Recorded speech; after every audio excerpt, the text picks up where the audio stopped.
Crede Mariam, rejoice, favoured one.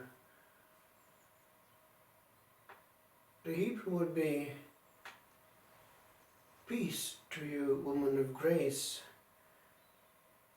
We repeat until the end of time in our language and idiom the greeting of Gabriel, but do we think on the words that we utter?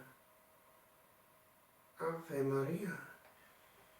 One day, Saint Bernard of Clairvaux was passing a statue of Our Blessed Lady and greeted her, as was his wont, Ave Maria.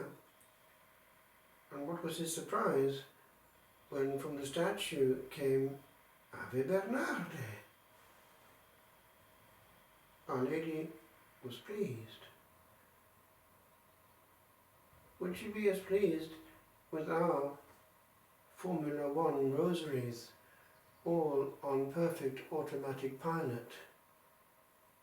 Many rosaries are said, but not quite as many are prayed. In 1571, the whole Catholic world was praying the Rosary, and there was some intensity in that one. And the result was that victory, which was revealed actually to the Pope before the news got there, the victory over the Turks in the sea at Lepanto. 1571 saw therefore the driving away of what could have destroyed Christianity in many parts of Europe. Something similar happened again in Vienna in 1683 and again at the end of the war, for the communists nearly had Vienna. They were there and things could have gone either way, but Our Lady didn't want Austria lost. We in our time do not realize the threat that our culture faces. It has come out in exorcism that the devil does not have permission to enter a family where the Rosary is prayed. And also, we know from a few testimonies here and there from exorcists that the power of the Rosary is something else with regard to demonic fright. Even the Blessed Rosary placed over a possessed person causes that person to howl and scream. He has been admitting that every Ave Maria is a thump on his head.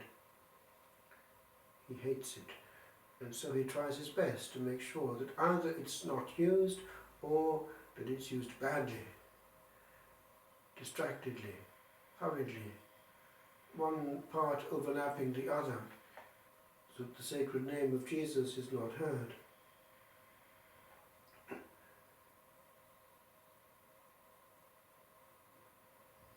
Our Lady did ask each time at Fatima for 5 decades of the Rosary, and there's a reason for that. Every person in the Catholic world, and any age thereof, can, with reason, do that in one day.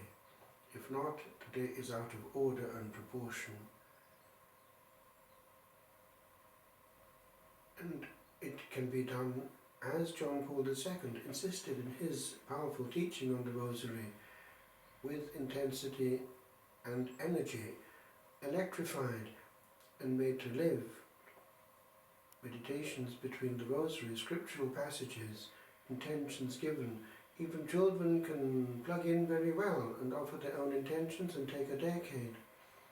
It's the prayer of everyone. And John Paul II would invite us there to the Sala Nervi to recite it with him. On the first Saturday of the month, he was keen on having the students in Rome to celebrate the Rosary with him. He was Our Lady's Pope, totus tuus, all hers. And we know how she protected him miraculously on the 13th of May, her own day precisely. So from heaven, John Paul II would hint, do what she asks you, and not look for a superior spirituality of your own making. the humility of those who just obey the Mother, and then within that find whole unexpected realms of interiority, for it is a calm prayer, a mantra that keeps us in mode, a moment when we can meditate calmly on the mysteries and enter into them.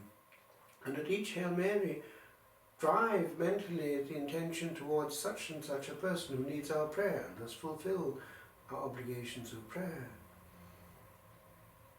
There's more to the Rosary than meets the eye, and John Paul II gave us these wonderful mysteries of light, which are very scriptural.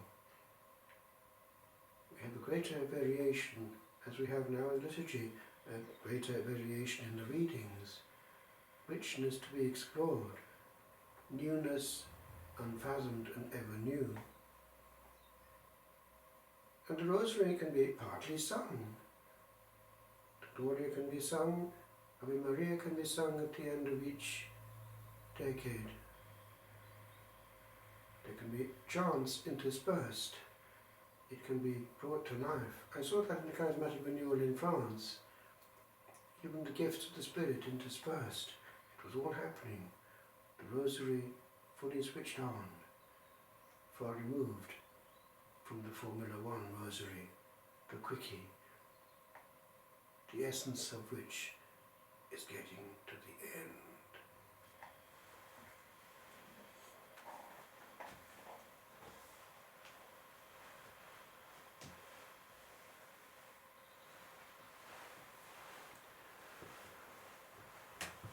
Hail Mary, full of grace, the Lord is with thee. Blessed art thou among women, and blessed is the fruit of thy womb, Jesus. O